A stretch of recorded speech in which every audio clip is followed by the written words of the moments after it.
तर ठाण्यामधून पाक honey trap प्रकरणी मोठा खुलासा समोर आलाय। ठाणे एटीएसने कारवाई केली होती, तर त्याच रवी वर्माशी आता पाक ISI एजंट बनून चॅट करणाऱ्या या मुली भारतीय सिम कार्ड वापरायच्या अशी माहिती समोर आली आहे। पाक ISI एजंटने रवीला पैसे पाठवले, ती बँक खाती मुंबईतील नरीमन पॉइंट आणि अंधेरी येथील ब्रांचची होती अशी धक्कादायक माहिती आता समोर येते। महाराष्ट्र तसंच देशातील इतर राज्यातील हे सिम कार्ड होते। तर ठाण्यात हनी ट्रॅप प्रकरणी अटक करण्यात आलेल्या रवी वर्माच्या अडचणीत आता वाढ होण्याचं लक्षात येतंय। रवी वर्मा ज्या फेसबुक अकाउंटने चॅट करायचा, ज्या पाकिस्तानमध्ये बसून ज्या दोन मुली त्याच्याशी चॅट करायचा, त्यांच्या सिम कार्डचा आता ठाव ठिकाणा लागलेला आहे। पाक ISI एजंटनं रवीला पैसे पाठवले, ती बँक खाती आता मुंबईमधील नरीमन पॉइंट आणि अंधेरी येथील ब्रांचची होती अशी माहिती समोर आली आहे। तर महाराष्ट्र तसंच इतर देशांमध्येही, इतर राज्यांमध्येही हे सिम कार्ड होते अशी ही माहिती आली आहे।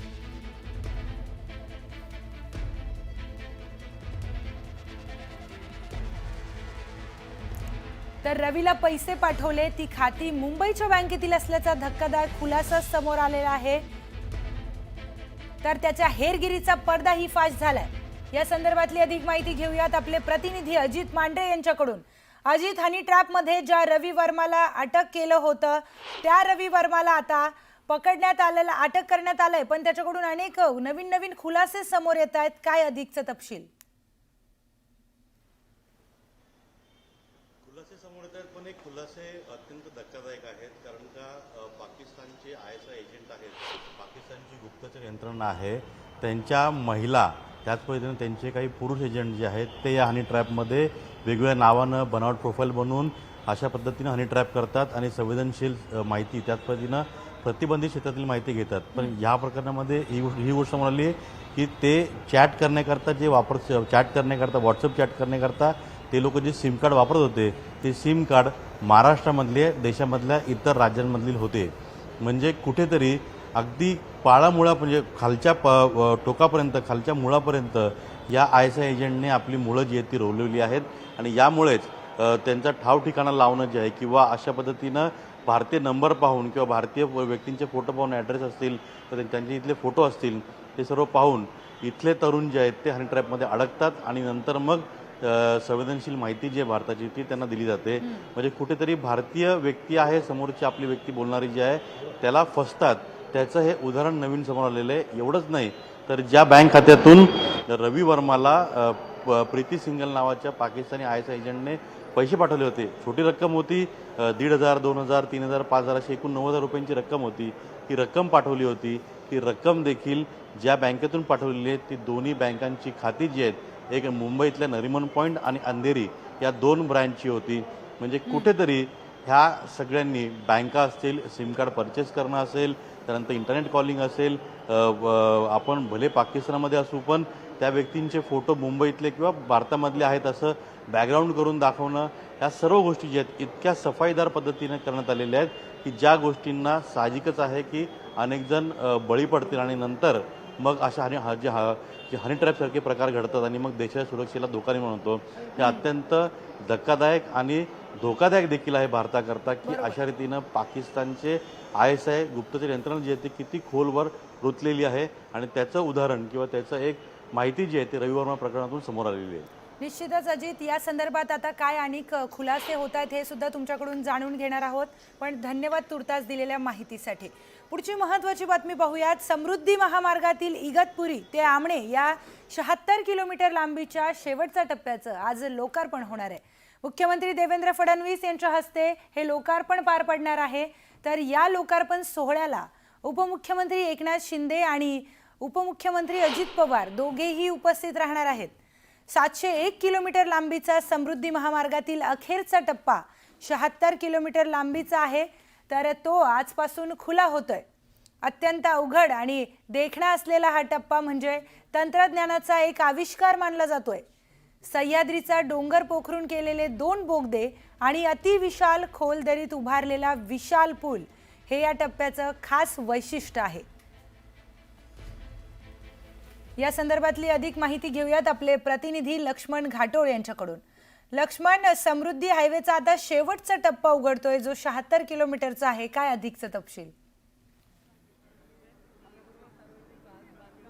थोड्याच वेळात महाराष्ट्र राज्याचे मुख्यमंत्री देवेंद्र फडणवीस यांच्या हस्ते या शेवटच्या टप्प्याचं लोकार्पण होणार आहे आणि त्याची तयारी जी आहे ती अंतिम टप्प्यात आहे. आपण जर मागच्या बाजूला बघितला तर समृद्धी महामार्गाचा हा महाकाय टनेल आहे आणि याच टनेलच्या सुरुवातीच्या भागामध्ये या ठिकाणी मुख्यमंत्री आणि दोन्ही उपमुख्यमंत्री यांच्या हस्ते फीत कापली जाईल. त्याचबरोबर कोनशिलेचं अनावरण, समोर दिसणाऱ्या कोनशिलेचं अनावरण जे आहे ते त्या ठिकाणी केलं जाईल आणि त्यानंतर हा उद्घाटन सोहळा संपन्न होईल. अशा प्रकारची सगळी तयारी जी आहे ती पूर्ण करण्यात आलेली आहे. आणि जर आपण बघितलं तर नाशिकसाठी नाही तर पूर्ण उत्तर महाराष्ट्र आणि मराठवाडा यासाठी हा समृद्धी महामार्गाचा कनेक्ट जो आहे तो अत्यंत महत्त्वाचा यासाठी मानला जातोय. कारण या भागामधल्या कृषी क्षेत्राला या समृद्धी महामार्गामुळे मोठी चालना मिळणार आहे. नागपूर ते मुंबई हा जो प्रवास आहे जो साधारणतः 17-18 तासाचा पूर्वी प्रवास होता तो प्रवास आता केवळ 8 ते 9 तासांवरती येऊन ठेपणार आहे. आणि एक मोठा ड्रीम प्रोजेक्ट जो आहे तो देवेंद्र फडणवीस आणि शिंदे सरकार यांचा हा ड्रीम प्रोजेक्ट मानला जात होता आणि म्हणून या ड्रीम प्रोजेक्टच्या उद्घाटनाकडे सगळ्यांचंच लक्ष लागून होतं.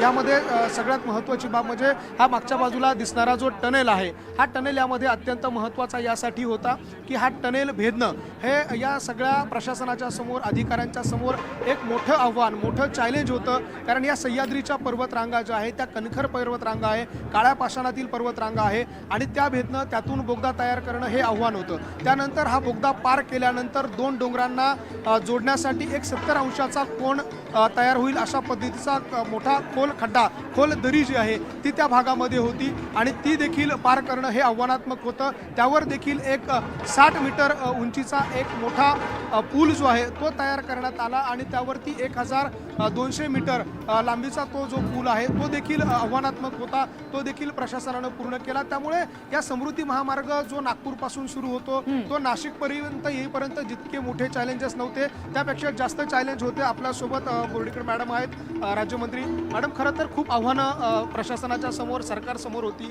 हा टनेल तयार करणं, त्यानंतर पुढे पूल तयार करणं. आज हा पूल पूर्ण होतोय किंवा हा बोगदा पूर्ण होतोय, काय भावना आहे? आनंद होतोय की जी संकल्पना आदरणीय पंतप्रधान मोदीजींची आहे की देशाला विकसित करण्यासाठी प्रत्येक अंगाने देश हा समृद्ध झाला पाहिजे, विकसित झाला पाहिजे. आज महाराष्ट्रामध्ये सुद्धा आदरणीय मुख्यमंत्री देवेंद्र फडणवीस साहेबांनी त्यांच्या पहिल्या मुख्यमंत्रीपदाच्या कार्यकाळामध्ये की विदर्भ व मराठवाड्याला मुंबईशी जोडल्यानंतर ह्या भागाचा विकास होईल यासाठी हा समृद्धी महामार्गाची संकल्पना त्यांनी विचारात आणली होती आणि आज ती पूर्णत्वाकडे जाते आहे. आणि निश्चितच ह्या समृद्धी महामार्गामुळे विदर्भ व मराठवाड्याच्या शेतकरी आणि उद्योजकांची समृद्धी झाल्याशिवाय राहणार नाही याचा आम्हाला जास्त आनंद होतो आहे. खरं तर देवेंद्र फडणवीस असतील किंवा एकनाथ शिंदे असतील यांचा हा ड्रीम प्रोजेक्ट होता.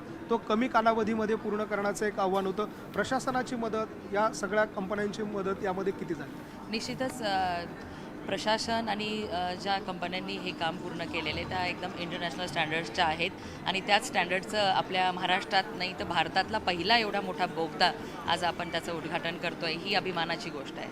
या माध्यमातून, या विकासाच्या माध्यमातून विरोधकांना एक उत्तर आहे विकासाचं.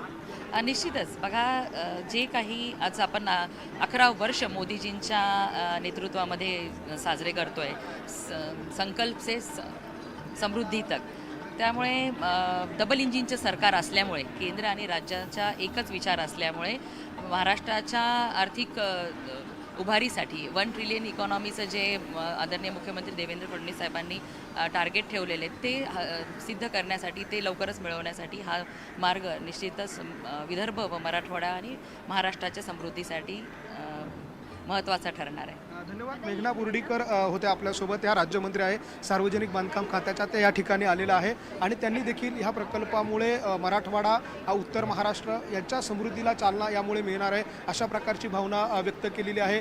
डबल इंजिनचं सरकार, या आता ट्रिपल इंजिनचं सरकार म्हणून ओळखलं जात आहे आणि म्हणून या सरकारचा हा महत्त्वाकांक्षी प्रकल्प, विशेषतः देवेंद्र फडणवीस, एकनाथ शिंदे यांचा हा ड्रीम प्रोजेक्ट आहे आणि तो आज पूर्णत्वास जातोय. त्यामुळे निश्चितपणे सरकारच्या नेत्यांमध्ये एक आनंदाचं वातावरण आहे आणि तितकंच महत्त्वाचं म्हणजे या भागातल्या नागरिकांना देखील या समृद्धी महामार्गाचा मोठा फायदा जो आहे तो पुढच्या काळामध्ये मिळणार आहे. निश्चितच लक्ष्मण, धन्यवाद. आपण ग्राउंडवरून सगळी माहिती दिलेली आहे.